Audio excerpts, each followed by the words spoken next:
70 वर्ष पूर्ण झालेल्या सर्व नागरिकांसाठी खुशखबर। 70 वर्ष पूर्ण झालेल्या सर्व नागरिकांना आता 5 लाख रुपयांपर्यंतचा मोफत विमा कवच देण्याचा निर्णय केंद्र सरकारने नुकताच घेतलाय। याला कोणत्याही उत्पन्नाची अट नाही। त्या निर्णयाचा फायदा 6 कोटी लोकांना मिळणार आहे। त्यातही जर तुमचा कुठलाही इतर 5 लाखांचा विमा असेल तर दोन्ही विमा मिळून 10 लाख रुपयांपर्यंतचा विमा 70 वर्ष पूर्ण झालेल्यांना मिळू शकतो। योजनेचा लाभ कसा घेणार ते आता आपण समजावून घेऊ।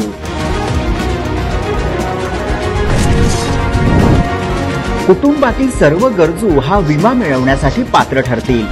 एका कुटुंबात आता एकापेक्षा अधिक आयुष्यमान कार्ड देखील होऊ शकतात।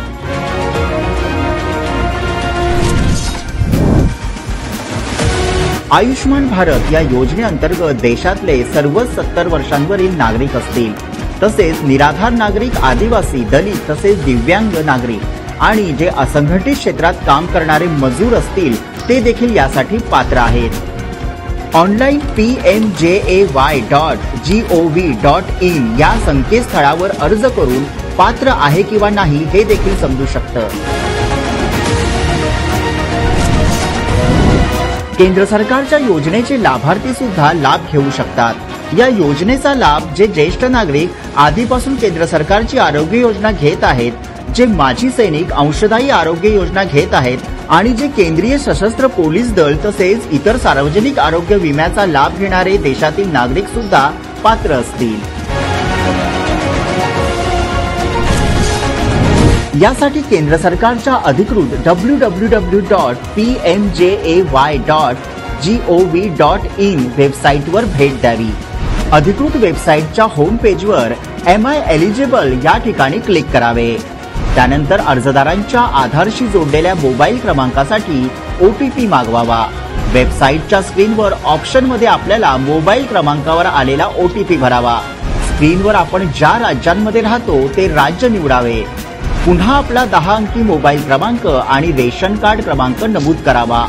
वेबसाईटच्या स्क्रीनवर पात्रतेची माहिती झळकेल। या ठिकाणी कार्ड बनवण्यासाठी संपर्क साधा। या योजनेचा लाभ घेण्यासाठी सरकारने सुरू केलेला टोल फ्री क्रमांक 145555 यावर देखील आपली पात्र अपात्र माहिती मिळवू शकता किंवा कॉमन सर्व्हिस सेंटर अर्थात CSC सेंटरवर देखील अधिकृत कागदपत्र देऊन अर्ज करता येईल। या योजनेचा लाभ मिळवण्यासाठी अधिकृत आधार कार्ड, रहिवासी प्रमाणपत्र, रेशन कार्ड आणि आधारशी जोडलेला ऍक्टिव्ह मोबाईल क्रमांक आवश्यक आहे। त्यासाठी कोणत्याही उत्पन्नाच्या मर्यादेची अट नाही।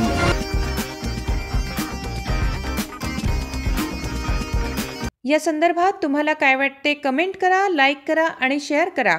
चॅनलला सबस्क्राईब करायला विसरू नका।